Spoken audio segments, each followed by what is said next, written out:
السلام علیکم ویورز، کیسے ہیں آپ سب؟ امید ہے خیریت سے ہوں گے۔ Welcome to my channel novel گھر 291۔ ناول نیم دہشت ہجراں، رائٹر نیم حیا راجپوت، ایپیسوڈ نمبر 26۔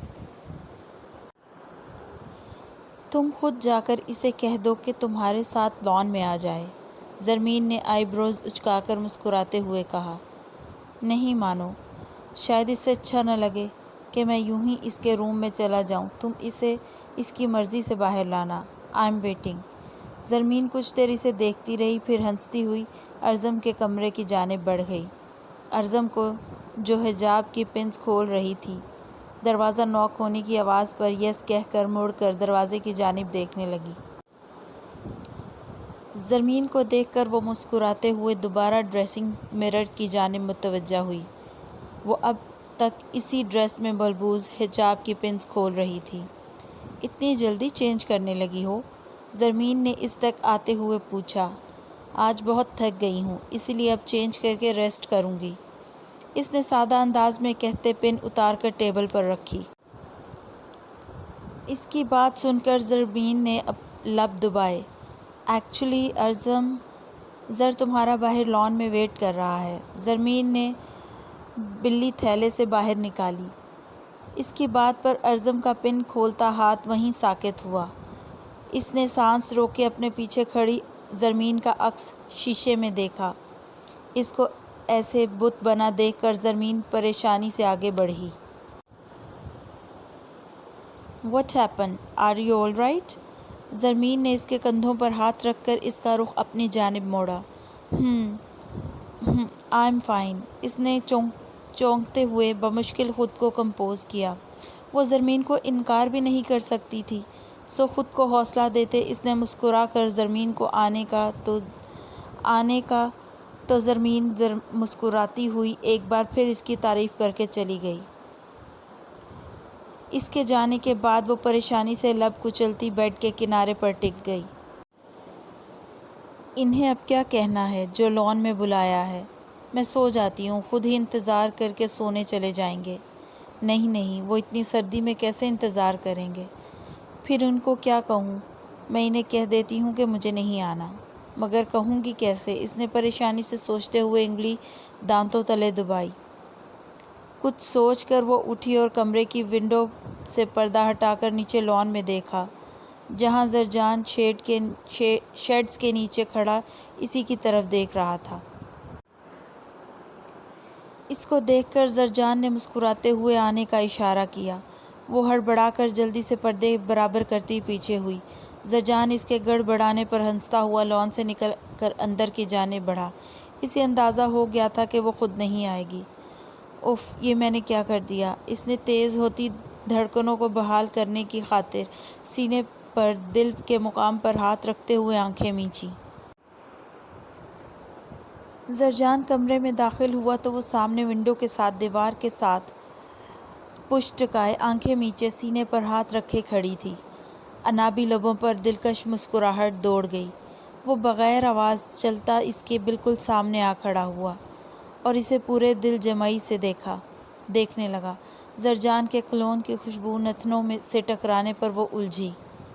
اس نے آنکھیں کھولیں اور سامنے زرجان کو دیکھ کر بے ساختہ وہ چیخنے لگی تھی کہ زرجان نے بروقت آگے بڑھ کر اس کے منہ پر ہاتھ جما کر چیخ روکی۔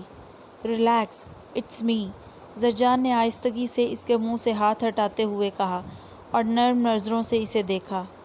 ونس اگین، نکاح مبارک۔ کیونکہ مجھے پہلے جواب نہیں ملا، اس نے نرم مسکراہٹ سے کہتے اس کا خوبصورت دمکتا چہرہ دیکھا۔ اس کی مسلسل خاموشی پر وہ ٹھٹکا۔ اب بھی جواب نہیں دو گی ارزم؟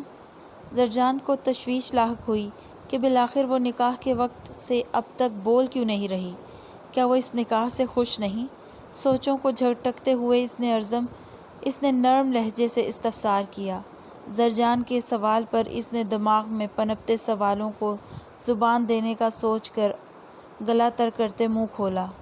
کیا آپ اس نکاح سے خوش ہیں؟ اس نے ایک چور نظر زرجان کے چہرے پر ڈال کر انتہائی دھیمی آواز میں پوچھا۔ ایسے کاؤنٹر کوسچن پر وہ چکرا کر رہ گیا۔ اس نے ایک نظر ارزم کے چہرے کو دیکھا اور کچھ سوچتے ہوئے اس کا ہاتھ تھام کر اسے لا کر بیڈ پر بٹھایا اور خود اس کے سامنے کاؤچ پر بیٹھ کر اس کے ٹھنڈے یک ہاتھ اپنے گرم ہاتھوں میں تھامے۔ کس بات پر پریشان ہو ارزم؟ کیا چیز ہانٹ کر رہی ہے؟ لک ارزم، مجھ سے شرماؤ نہیں، بلکہ ایک فرینڈ کی طرح، لائف پارٹنر سمجھ کر جو بھی ایشو ہے مجھ سے ڈسکس کرو تاکہ ہم مل کر اس کا کوئی سلوشن نکال سکیں۔ زرجان کے نرم و دوستانہ انداز پر اس کی کچھ ڈھارس بندھی۔ میں کنفیوز ہوں کہ آپ نے یہ نکاح اپنی خوشی سے کیا ہے یا بابا کی خواہش پر سر جھکایا ہے؟ اس نے کچھ جھجکتے ہوئے پوچھ ڈالا۔ زرجان خاموشی سے اسے سنتا رہا۔ اس کے خاموش ہونے پر وہ کچھ دیر اسے دیکھتا رہا۔ بس یہی ایشو تھا؟ زرجان کے نرمی سے پوچھنے پر اس نے سر اس بات میں ہلایا۔ وہ اب تک سر جھکائے نظریں زرجان کے ہاتھوں میں موجود اپنے ہاتھوں پر جمائے بیٹھی تھی۔ میں نے اس نکاح میں بابا کی مرضی کو اہمیت ضرور دی ہے، مگر ان سے پہلے اس نکاح میں میرے دل کی رضا شامل تھی ارزم۔ اس کی بات پر ارزم نے حیرت سے سر اٹھا کر اسے دیکھا، جو لبوں پر نرم مسکان سجائے اسے ہی دیکھ رہا تھا۔ سیریسلی، میں یہ نہیں کہوں گا کہ مجھے تم سے لو ایٹ فرسٹ سائٹ ہوا تھا، نو، مگر یہ بھی حقیقت ہے کہ تم مجھے پہلی ملاقات میں ہی اچھی لگی تھی۔ تمہاری تکلیف مجھے اپنے دل پر محسوس ہوئی تھی۔ تمہارے آنسو مجھے یہاں پر کسی نوکیلی چیز کی مانند محسوس ہوئے تھے۔ اس نے ارزم کی آنکھوں میں دیکھتے ہوئے اس کا ایک ہاتھ اپنے دل کے مقام پر رکھا۔ تمہاری باتوں نے مجھے ہانٹ کیا تھا ارزم، وہ دھیما سا ہنسا۔ تم پہلی لڑکی ہو جس کے لیے میں نے کچھ ڈفرینٹ فیل کیا۔ جب تم ہاسپٹل میں تکلیف سے روئی تھی تو میرا دل کر رہا تھا کہ میں تمہاری ساری تکلیف خود پر لے کر تمہیں دل سے ہنستا ہوا دیکھوں۔ تم سے مل کر میں جس خول میں 7 ماہ سے قید تھا، اس سے خود بخود باہر آ گیا۔ ان شارٹ، تم میرے لیے بوجھ نہیں ہو ارزم، تم میری زندگی میں شفا بن کر آئی ہو۔ I just wanna say thanks for completing my life, for giving me cure. زرجان نے محبت سے کہتے ہوئے اس کا چہرہ ہاتھوں میں بھرتے ہوئے آگے بڑھ کر اس کی پیشانی چومی۔ ارزم نے سختی سے آنکھیں میچیں۔ کیا اب بھی زبان نہیں کھولو گی؟ زرجان نے پیچھے ہوتے لطیف سا طنز کیا۔ آپ کو بھی نکاح کی بہت مبارک ہو۔ ارزم نے سمجھتے ہوئے دھیمی آواز میں مبارک پیش کی۔ خیر مبارک ارزم خان بنگش۔ زرجان نے مسکراتے ہوئے اس کے بائیں ہاتھ کی تیسری انگلی میں خوبصورت ہیرے کی انگوٹھی پہنائی۔ ارزم کے چہرے پر سرخی دوڑ گئی۔ زرجان نے مسکراتے ہوئے اس کے چہرے کو دیکھا۔ کس کلاس میں ہو؟ زرجان کے اچانک ایک یکسر مختلف سوال پوچھنے پر اس نے چونکتے ہوئے سر اٹھایا۔ میں نے ابھی انٹر کے پیپرز دیے تھے بس، اس نے اپنے ہاتھوں سے کھیلتے ہوئے جواب دیا۔ اس کے لہجے میں گھلی اداسی زرجان نے خوب محسوس کی۔ نیکسٹ کیا کرنے کا ارادہ ہے؟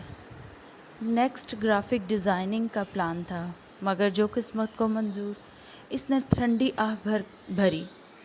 اس کے انداز پر زرجان کے دل کو کچھ ہوا۔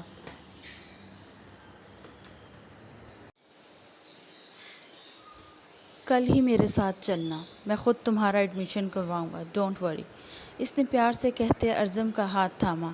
زرجان کے محبت بھرے انداز پر اس کی آنکھیں بھیگ گئیں۔ اس نے دل ہی دل میں زرجان جیسا شخص ملنے پر شکر ادا کیا اور دھیما سا مسکراتے ہوئے سر اس بات میں ہلا دیا۔ زرجان کے لبوں پر نرم مسکراہٹ دوڑ گئی۔ Flashback. ابھی وہ سب ناشتہ کر کے فارغ ہی ہوئے تھے کہ ملازم دوڑتا ہوا وہاں آ گیا۔ سر، وہ ساجد سر بندے لے کر آئے ہیں اور گارڈ کے روکنے پر اس کو گولی مار دی ہے۔ انہوں نے اب وہ اسی طرف آ رہے ہیں۔ ملازم رحیم نے ہانپتے کانپتے بات مکمل کی۔ اس کی بات پر جہاں حسن سکندر کا رنگ فک ہوا تھا، وہیں یزدان خوف سے سکندر کے ساتھ لگ گیا تھا، اور سکندر کے چہرے پر حیرت و شدید غصے کے ملے جلے تاثرات تھے۔ اس نے سرحد سے کھڑے ہوتے ہوئے حسن سکندر کی جانب دیکھا، جن کی رنگت حد سے زیادہ پیلی ہو چکی تھی۔ دانی میرے شیر، جلدی سے بابا کو لے کر اندر جاؤ، اوکے؟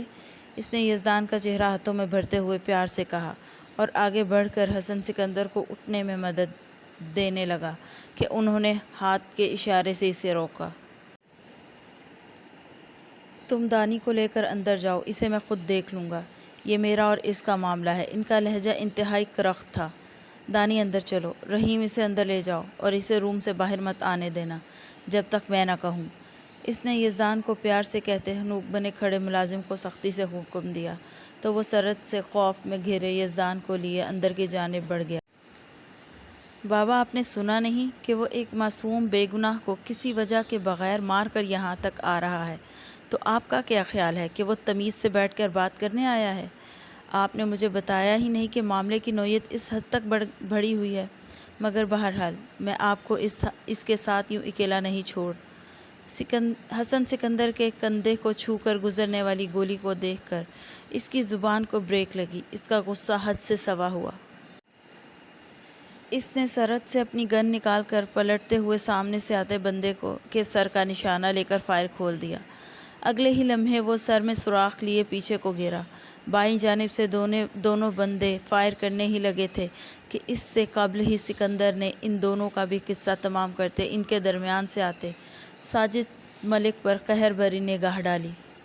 ایک قدم بھی آگے بڑھایا تو تمہیں دنیا سے عالم بالا پہنچانے میں مجھے ایک سیکنڈ نہیں لگے گا۔ سکندر گن ساجد ملک کے جانب پوائنٹ کرتا دھاڑا۔ ساجد ملک ایک پل کو اپنی جگہ ساکت ہوا۔ سکندر کے پیچھے بیٹھے حسن سکندر پر نظر پڑتے ہی نئے سرے سے ساجد ملک کی آنکھوں میں خون اتر آیا۔ وہ ایک قدم آگے بڑھا کہ سکندر کی گن سے نکلی ہوئی گولی اس کی دائیں ٹانگ کو چیرتی ہوئی گزری۔ سکندر فوراً غیر محسوس انداز میں اپنے باپ کے آگے ڈھال کی مانند آ گیا تھا۔ گولی لگنے پر وہ لڑکھڑا کر نیچے گرا، مگر گن پر گرفت مضبوط کرتے اس نے سکندر کے پیچھے کچھ فاصلے پر بیٹھے حسن سکندر پر نشانہ باندھتے ان کو دیکھا، جو لٹھے کی مانند سفید چہرہ لیے ساکت سے اسی پر نظریں جمائے بیٹھے تھے۔ اس کے فائر کرنے سے پہلے سکندر نے اسے موقع دیے بغیر اس کے گن والے ہاتھ پر فائر کیا۔ گن ساجد ملک کے ہاتھ سے چھوٹ کر دور جا گری۔ ساجد ملک نے اپنے خون سے بھرے ہوئے ہاتھ کو دیکھا اور سکندر پر قہر بھری نگاہ ڈال کر مشکل ایک ٹانگ گھسیٹتا ایک قدم آگے بڑھا۔ اس کے چہرے پر شدید تکلیف منتشر تھی۔ تمہیں کیا لگتا ہے کہ تم ایسے مجھے روکو گے اور میں رک جاؤں گا؟ نہیں، یہ تمہاری بھول ہے شاہ۔ تمہارے باپ نے میرا جو نقصان کر دیا ہے، اب اس کا ہرجانہ اس کی موت بھی پورا نہیں کر سکتی۔ تم بیچ میں مت آؤ۔ میرے بابا نے تمہارا جو بھی نقصان کیا ہے، اس کا ہرجانہ میں بھروں گا۔ تم نقصان کی قیمت بتاؤ۔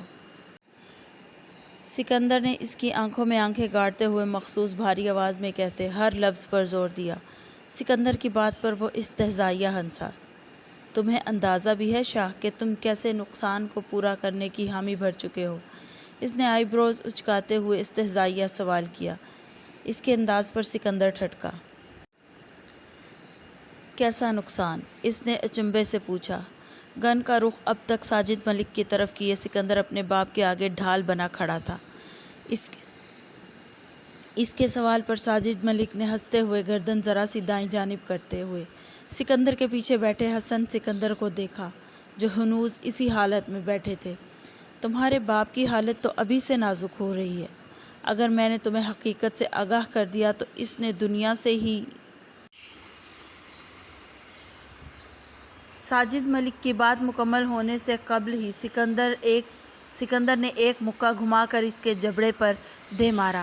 ساجد ملک پلٹ کر دور جا گرا۔ خبردار، جو میرے بابا کے بارے میں اس انداز میں آئندہ بات کی، چمڑی ادھیڑ دوں گا۔ سکندر نے انگلی اٹھا کر سخت دھاڑتے ہوئے وارننگ دی۔ ساجد ملک کراہ کر رہ گیا۔ ٹانگ اور ہاتھ کی تکلیف کم نہیں تھی جو اب سکندر نے منہ کی نئی تکلیف دے دی تھی۔ اس کے منہ میں خون کا ذائقہ گھلا۔ تمہارے اس عزت دار باپ نے ایک دہشت گرد یہاں سے فرار کروا کر اسے باہر جانے میں مدد دی۔ کیوں حسن سکندر شاہ، ٹھیک کہا نا میں نے؟ ساجد ملک نے زہر خندہ ہوتے تیز لہجے میں کہتے ہوئے بمشکل اٹھتے ہوئے آستین سے منہ سے نکلتا خون صاف کیا۔ وہ زہر اگل رہا تھا یا کم از کم سکندر کو یہی محسوس ہو رہا تھا۔ سکندر سکتے کی زد میں آ گیا۔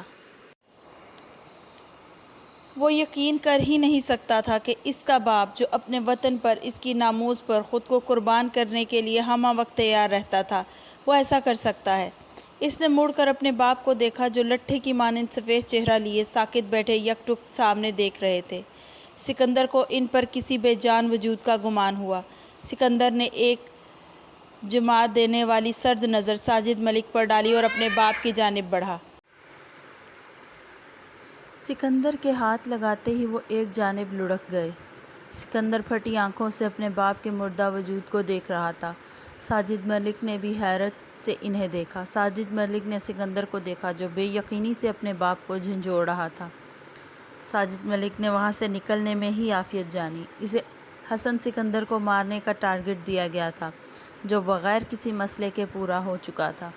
وہ دبے قدموں وہاں سے نکلتا چلا گیا۔ بابا، آپ ایسے نہیں جا سکتے۔ آپ کو ابھی میرے ہر سوال کا جواب دینا ہے۔ اٹھیں بابا۔ وہ انہیں جھنجھوڑتا ہوا دھاڑا تھا۔ آنکھیں ضبط کی شدت سے سرخ تھیں۔ آج کا کیا پلان ہے؟ زرجان کو ناشتہ ختم کرتا دیکھ کر عالم خان نے استفسار کیا۔ بابا جان، آج ارزم میرے ساتھ یونیورسٹی جائے گی۔ اس کا بھی نیکسٹ ایڈمیشن کروانا ہے۔ اس نے نیپکن سے منہ صاف کرتے انہیں جواب دیا۔ اس کی بات پر عالم خان کو بہت خوشی ہوئی۔ کس ڈپارٹمنٹ میں ایڈمیشن لینا ہے میری بیٹی نے؟ انہوں نے دائیں جانب بیٹھی ارزم سے شفقت سے پوچھا۔ گرافک ڈیزائننگ میں بابا جان۔ اس نے مسکراتے ہوئے انہیں آگاہ کیا۔ ان سب کا دوستانہ اور نرم رویہ ارزم کو یہاں بآسانی ایڈجسٹ ہونے میں مدد دے رہا تھا۔ ویری ویل، اللہ میری بیٹی کو بہت ساری کامیابی عطا کرے۔ بیسٹ آف لک بیٹا، انہوں نے اس کے سر پر بوسہ دیتے ہوئے کہا اور سب سے مل کر آفس کے لیے نکل گئے۔ آمین، اس نے دل سے مسکراتے ہوئے جواب دیا۔ زرمین اب تک سو رہی تھی، باقی سب ناشتے کی میز پر موجود تھے۔ زرق ناشتہ ادھورا چھوڑ کر ارزم کے گال پر بوسہ دیتا ہوا زرمین کے کمرے کی جانب چلا گیا۔ سب زرق کی حرکت پر مسکرا دیے۔ یہ جب بھی یہاں آتا ہے زرمین کے علاوہ کسی کے ساتھ بریک فاسٹ نہیں کرتا۔ زارا نے زرق کی پشت دیکھتے ہوئے مسکرا کر ارزم کو آگاہ کیا۔ ارزم ریڈی ہو جاؤ۔ اسے ناشتے سے فارغ ہوتا دیکھ کر زرجان نے مخاطب کیا۔ اس کے یوں بے تکلفی سے مخاطب کرنے پر ارزم نے گڑبڑاتے ہوئے گلے رخ اذلان اور زارا کو دیکھا جو اس کی جانب متوجہ ہی نہیں تھے۔ اس نے گردن گھما کر زرجان کو دیکھا جو اسے دیکھنے پر کندھے اچکاتا ہوا اسے اٹھنے کا اشارہ کرتا دوبارہ نیوز پیپر کی جانب متوجہ ہو گیا۔ وہ گلے رخ کو بتاتی اٹھی اور تیار ہونے اپنے کمرے کی جانب چل دی۔ زرق کمرے میں داخل ہوا۔ کمرہ نیم اندھیرے میں ڈوبا ہوا تھا۔ وہ بیڈ پر اپنے مخصوص انداز میں اوندھے منہ لیٹی ہوئی تھی۔ کمبل آدھا اس کے اوپر اور آدھا بیڈ سے نیچے لٹک رہا تھا۔ اس کے بال کچھ تکیے پر اور کچھ اس کا چہرہ چھپائے ہوئے تھے۔ اس کا ایک ہاتھ تکیے اور دوسرا اپنے چہرے پر تھا۔ زرق چھوٹے چھوٹے قدم اٹھاتا بیڈ پر چڑھا اور جا کر اس کی پشت پر بیٹھ گیا۔ آنی گیٹ اپ۔ اس نے اپنے چھوٹے چھوٹے ہاتھ اس کی پشت پر مارتے ہوئے اسے اٹھانے کی کوشش کی۔ زرمین سوئی جاگی کیفیت میں تھی کہ اس کے بلانے پر حواس مکمل طور پر بیدار ہو گئے۔ وہ مسکراتی ہوئی احتیاط سے دائیں جانب گھوم کر سیدھی ہوئی کہ زرق کمر کے بل بیڈ پر پیچھے کو جا لیٹا۔ گڈ مارننگ آنی کی جان۔ زرمین نے اس پر جھکتے ہوئے اس کے گال کے ساتھ ناک مس کرتے ہوئے مسکرا کر چوما۔ Morning Annie. Get up and go get ready. I'm very hungry. اس نے بے چارگی سے کہتے اپنے چھوٹے چھوٹے ہاتھ اپنے پیٹ پر رکھے۔ زرمین مسکراتی ہوئی اوکے کہہ کر فریش ہونے چلی گئی۔ وہ بیڈ کے سائڈ ٹیبل سے زرمین کا موبائل اٹھا کر اس کے ساتھ کھیلنے لگا۔ زرمین فریش ہو کر باہر آئی۔ اسے اپنے موبائل کے ساتھ مصروف دیکھ کر مسکراتی ہوئی شیشے کے سامنے جا کھڑی ہوئی۔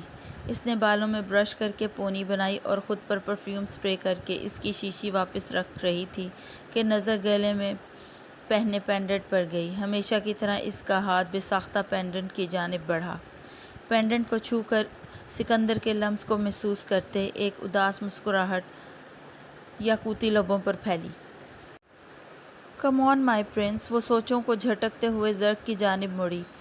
زرمین نے اس کے ہاتھ سے موبائل لیتے ہوئے اس کا ہاتھ پکڑ کر بیڈ سے نیچے اترنے میں مدد دی۔ وہ موبائل واپس ٹیبل پر رکھنے لگی تھی کہ روشن اسکرین کو دیکھ کر ساکت ہوئی۔ سکندر کی جانب سے ایک عدد میسج موصول ہوا تھا۔ تجھے شاید خبر ہوگی، مجھے تیری محبت نے بہت بزدل بنا، میں ہر اس شے سے ڈرتا ہوں تجھے جو چھین سکتی ہے، میں ان لمحوں سے ڈرتا ہوں جدائی جن میں رہتی ہے،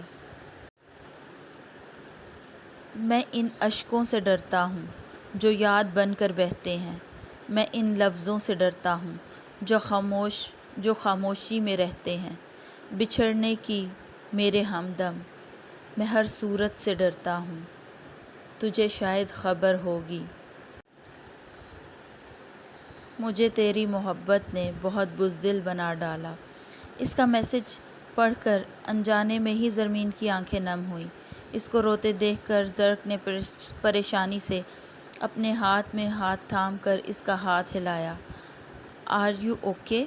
آنی آر یو اوکے؟ اس کی آواز پر زرمین چونکی اور اس کا پریشان چہرہ دیکھ کر سرد سے آنسو پونچھتے ہوئے دھیرے سے مسکرا دی۔ Oh my prince, Anas is perfectly all right, don't worry. اس نے زرق کے سامنے پنجوں کے بل بیٹھتے ہوئے اس کے گال چومتے ہوئے تسلی دی۔ وہ اٹھ کر اس کا ہاتھ تھامتی خود پر ضبط کرتی باہر کی جانب بڑھی۔ تم اس طرف سے جاؤ اور ہم پیچھے سے اندر گھسیں گے۔ چار نقاب پوش شاہ پیلس سے کچھ فاصلے پر کھڑے تھے۔ ان میں سے ایک نے دو لوگوں کو دائیں جانب سے فرنٹ لان کی دیوار پھلانگنے کا کہتے ہوئے اپنے پلان سے آگاہ کیا۔ وہ دونوں سر ہلاتے آس پاس چوکنے انداز میں دیکھتے دیوار تک پہنچے اور گارڈز کی نظروں سے بچتے ہوئے دیوار پھلانگ گئے۔ باقی پیچھے رہنے والے دونوں نقاب پوش پچھلے لان کی دیوار پھلانگ کر داخل ہو گئے۔ انٹرنس کی سیڑھیوں پر ان میں سے دو پہنچے ہی تھے کہ فائق نے ان کے پیچھے سے حملہ کیا۔ ایک بندے کو غیر محسوس انداز میں خاموشی سے بے ہوش کر کے فائق دوسرے بندے پر حملہ کرنے ہی والا تھا کہ پیچھے سے آتے دوسرے دونوں بندوں میں سے ایک کی گن سے نکلی ہوئی گولی نے فائق کو ادھر ہی گرا دیا۔ گولی اس کی کمر سے آر پار ہوئی تھی۔ کچھ ہی دیر میں درد سے کراہتا وہ ساکت ہو گیا۔ وہ چاروں فائق کو چیک کر کے اس کی موت کی تصدیق کرتے اندر کی جانب بڑھ گئے۔ اندر تمام ملازمین کو انہوں نے ایک کمرے میں بند کیا اور گارڈز کے ہوتے ہوئے بھی خاموشی سے پورا گھر چھاننے لگے۔ گارڈز گیٹ پر تھے اور اندر موجود فائق کو وہ موت کے گھاٹ اتار چکے تھے۔ پورا گھر چھاننے پر بھی انہیں زرمین نہیں ملی تو وہ مایوس ہوتے توڑ پھوڑ کرنے لگے۔ لگتا ہے ڈارک مانسٹر ہمارے پلان سے پہلے ہی واقف تھا، تبھی اپنی بیوی کو چھپا دیا اس نے، ان میں سے ایک لڑکے نے ہراساں ہوتے کہا۔ وہ اپنے باس کے آرڈر پر یہاں سکندر کی غیر موجودگی میں زرمین کو کڈنیپ کرنے آئے تھے، مگر زرمین کو نہ پا کر کچھ خوف زدہ تھے اور کچھ غصے میں تھے۔ سب نے اس کی بات سے اتفاق کیا۔ جلد از جلد یہاں سے نکلو اس سے پہلے کہ وہ یہاں آ جائے۔ ان میں سے ایک بندے نے کہا تو سب سر ہلاتے دبے قدم وہاں سے نکلتے چلے گئے۔ سکندر آج جرمنی سے ابھی واپس ہی آیا تھا کہ ملنے والی خبر نے اسے ہلا کر رکھ دیا تھا۔ وہ ہر چیز چھوڑ کر جلد از جلد شاہ پیلس پہنچا۔ فائق کی ڈیڈ باڈی کو وہاں سے اٹھوا لیا گیا تھا۔ پورا شاہ پیلس، ہر کمرہ، کچن، لاؤنج، لان، ہر جگہ تہس نہس تھی۔ سکندر انگاروں پر لوٹ رہا تھا، فائق کی موت اور پھر ان کے آنے کا مقصد جان کر اس کا خون کھول رہا تھا۔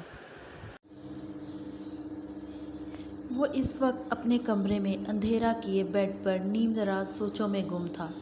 اس کے کپڑے بھی 2 دن کے وہی پہنے ہوئے تھے۔ وہ ملگجے حلیے میں بیٹھا تھا۔ کئی طرح کی اچھی بری سوچیں اس کے دماغ میں پھرکی کی مانند گھوم رہی تھیں۔ حسن سکندر کی وفات اچانک ہارٹ اٹیک سے ہوئی تھی۔ ان کی تدفین کے بعد وہ یزدان کو زبردستی کھانا کھلا کر، نیند کی دوائی دے کر اس کے سونے کے بعد اپنے کمرے میں آ بیٹھا تھا۔ اپنے باپ کی وفات کا جو دکھ ایک بوجھ کی مانند اس کے سینے پر تھا سو تھا، مگر جو حقیقی وجہ تھی، سکندر اب تک اس سے کافی حد تک انجان تھا۔ اسی الجھن کے سبب اس کی طبیعت میں بے چینی اور غصہ بڑھ رہا تھا۔ کچھ سوچتے ہوئے اس نے موبائل اٹھا کر ایک نمبر پر کال ملائی۔ السلام علیکم سر۔ جی الحمدللہ میں ٹھیک ہوں، اور وہ بھی قدرے بہتر ہے۔ جی دراصل مجھے آپ سے ایک بات کرنی ہے، کیا ہم ابھی مل سکتے ہیں؟ یس شیور، بالکل جب آپ ایزی ہوں۔ Okay thank you sir. بات کرتے کرتے وہ اٹھ کر چینج کرنے چل دیا۔ تقریباً آدھے گھنٹے بعد وہ تیار ہو کر اپنی مطلوبہ جگہ پر پہنچ چکا تھا۔ فوجی کٹ، گھنے بھورے بال سلیقے سے جیل لگا کر ایک طرف کو سیٹ کیے گئے تھے۔ کرسٹل براؤن الجھن بھری سرخ آنکھوں پر ڈارک شیڈز لگا رکھے تھے۔ سٹیل گرے شرٹ، بلیک جینز اس کے دراز قد و ورزشی جسم پر خوب جچ رہی تھی۔ وہ کلائی میں پہنی گھڑی دیکھتے ہوئے ایک خوبصورت مہنگے ریسٹورنٹ میں داخل ہوا۔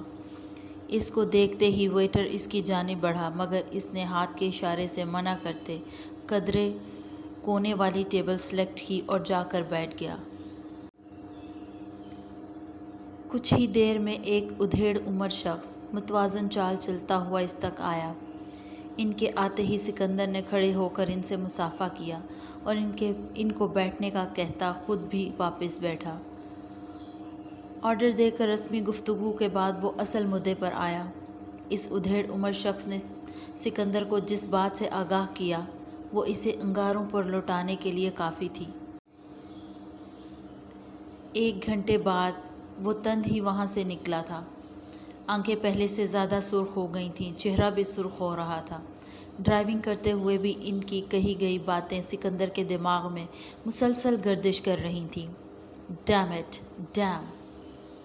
اس نے دھاڑتے ہوئے زور سے اسٹیئرنگ پر ہاتھ مارا۔ ایک ہاتھ اسٹیئرنگ پر تھا اور دوسرا کوہنی کے بل ونڈو پر ٹکایا ہوا تھا۔ وہ اسی ہاتھ سے مسلسل اپنی پیشانی مسل رہا تھا۔ کرنل حسن سکندر نے ایک دہشت گرد جس کو انہوں نے جان پر کھیل کر گرفتار کیا تھا، خود ہی نہ صرف اس کو رہا کروایا بلکہ اسے یہاں سے فرار ہونے میں بھی مدد کی۔ میں خود بہت حیران تھا کہ وہ اب تک بڑی سے بڑی دھمکی پر بھی کبھی کسی دشمن کے آگے نہیں جھکے تھے، تو اب ایسا کیا ہوا جو انہوں نے انتہائی قدم اٹھایا؟ پھر انویسٹیگیشن پر علم ہوا کہ میجر ساجد ملک کا بیٹا اور بیوی ان کے پاس تھا، جس کے سبب کرنل صاحب نے یہ قدم اٹھایا، مگر انہوں نے اسے یہاں سے فرار ہونے میں مدد نہیں دی۔ یہ ان پر الزام لگایا گیا تھا۔ ان کی بات سوچ سوچ کر اس کا دماغ پھٹنے والا ہو گیا تھا۔ اسے بالکل اندازہ نہیں تھا کہ ایسے گھنونے فعل میں اس کے باپ کو دھوکہ دے کر شامل کر لیا جائے گا۔ اسے اب سب سمجھ آ رہا تھا۔ اپنے باپ کا رویہ، ان کے ہارٹ اٹیک کا سبب، ساجد ملک کا یوں دندناتے ہوئے شاہ پیلس آنا، اور پھر اس کے باپ کی اچانک موت۔ اس کے باپ کو دھوکہ دیا گیا تھا، جس کا سارا بھگتان بھی اس کے باپ اور ان کی فیملی کو بھگتنا پڑا تھا۔ اس کا رخ ملک ویلا کی جانب تھا۔ وہاں پہنچنے پر اسے علم ہوا کہ ساجد ملک پوری فیملی سمیت فرار ہو چکا تھا۔ اس خبر نے اس کا غصہ 7ویں آسمان پر پہنچا دیا تھا۔ ابھی وہ وہیں تھا کہ شاہ پیلس کے لینڈ لائن سے آنے والی کال پر اس نے کال اوکے کر کے موبائل کان سے لگایا۔ سر یزدان صاحب نیند سے جاگ گئے ہیں اور ان کی وہی حالت ہو گئی ہے، کسی کا قابو ان میں نہیں آ رہے۔ چھوٹتے ہی ملازم کی گھبرائی پریشان آواز سنائی دی۔ پیچھے یزدان کی چیخوں کی آوازیں بھی برابر سنائی دے رہی تھیں۔ وہ مٹھیاں اور لب بھنجتے قہر بھری نگاہ ملک ویلا پر ڈال کر گاڑی کی جانب بڑھا۔ تم لوگوں سے ایک بچہ نہیں سنبھالا جاتا، احمقوں کی جنت میں رہتا ہوں میں۔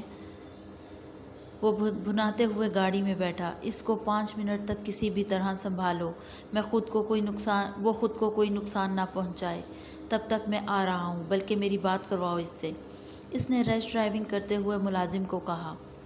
ملازم نے موبائل یزدان کو دیا، مگر اس نے بات کرنے کی بجائے چیختے ہوئے موبائل چلا کر دیوار میں دے مارا۔ کال کٹنے پر وہ شدید اشتعال انگیز ہوتا گاڑی کی سپیڈ مزید بڑھا گیا۔ اس کی رگیں اس قدر تنی ہوئی واضح ہو رہی تھیں گویا ابھی پھٹ جائیں گی۔ کچھ ہی دیر میں وہ شاہ پیلس پہنچ کر گاڑی کار پورچ میں روکتا ہوا سرحد سے اندر کی جانب بڑھا۔ یزدان کے کمرے میں داخل ہوتے ہی اسے جھٹکا لگا۔ پورا کمرہ تہس نہس تھا، تمام قیمتی ڈیکوریشن پیسز زمین میں ٹکڑوں کی صورت بکھرے ہوئے تھے۔ یزدان کے تمام پسندیدہ مہنگے ترین پرفیومز کی شیشیاں بھی کرچیوں کی صورت جا بجا بکھری ہوئی اپنی ناقدری کا رونا رو رہی تھیں۔ 2 ملازم بیڈ کے ساتھ نیچے قالین پر بیٹھے مسلسل چیختے ہوئے یزدان کو سنبھالنے کی کوشش میں ہلکان ہو رہے تھے۔ یزدان کی حالت دیکھ کر اسے اپنا دل کسی مٹھی میں کچلتا محسوس ہوا۔ وہ جلدی سے آگے بڑھا۔ اسے دیکھ کر ملازم شکر ادا کرتے خود ہی پیچھے ہو گئے۔ بس دانی میرے شیر، شش، بس سب ٹھیک ہے۔ سکندر نے اسے زبردستی قابو کرتے ہوئے اس کو اپنے ساتھ لگاتے ہوئے اس کی پشت سہلاتے سر پر بوسہ دیا۔ ایک آنسو اس کی آنکھوں سے نکل کر یزدان کے بالوں میں جذب ہو گیا۔ سکندر جتنا نڈر، مضبوط اور بہادر تھا، یزدان اتنا ہی حساس، نرم طبیعت اور چھوٹے دل کا مالک تھا۔ وہ ایسا تھا تو وجہ کچھ سکندر اور کچھ حسن سکندر کا رویہ تھا کہ اب تک اسے کسی چھوٹے بچے کی طرح ٹریٹ کرتے آئے تھے۔ اسے ہاتھ کا چھالا بنا کر رکھا ہوا تھا۔ دونوں کی یہی کوشش ہوتی تھی کہ اسے کسی صورت ماں کی کمی محسوس نہ ہو، اور اسی کمی کو پورا کرتے وہ 15 سالہ لڑکا نہایت حساس اور چھوٹے دل کا مالک تھا۔ اب اپنے باپ کی موت اس پر اس حد تک اثر انداز ہوئی تھی کہ وہ دماغ کھونے لگا تھا۔ سکندر کی محبت بھری پرشفقت آغوش میں آ کر وہ کچھ دیر مزاحمت کر رہا تھا، پھر پرسکون ہوتا ہوا دوبارہ سے غنودگی میں جانے لگا۔ اپنے باپ کی موت کی خبر سن کر وہ شدید ذہنی اذیت کا شکار ہوتا بے ہوش ہو گیا تھا۔ ڈاکٹر نے ادویات کے ساتھ اس کی کاؤنسلنگ پر بھی زور دیا تھا۔ اسے اب سکندر کی توجہ کی ضرورت پہلے سے کہیں بڑھ کر تھی۔ ڈاکٹر نے اسے نیند کی ادویات دی تھیں کیونکہ ہوش میں آتے ہی وہ ہذیانی انداز میں چیخنے چلانے لگتا تھا۔ اب بھی اس کے سوتے میں ہی سکندر گیا تھا، مگر خواب میں اپنے باپ کا خون میں لت پت بے جان وجود دیکھ کر وہ خوف زدہ ہوتا جاگ گیا تھا۔ Thanks for watching and listening. Take care. اللہ حافظ۔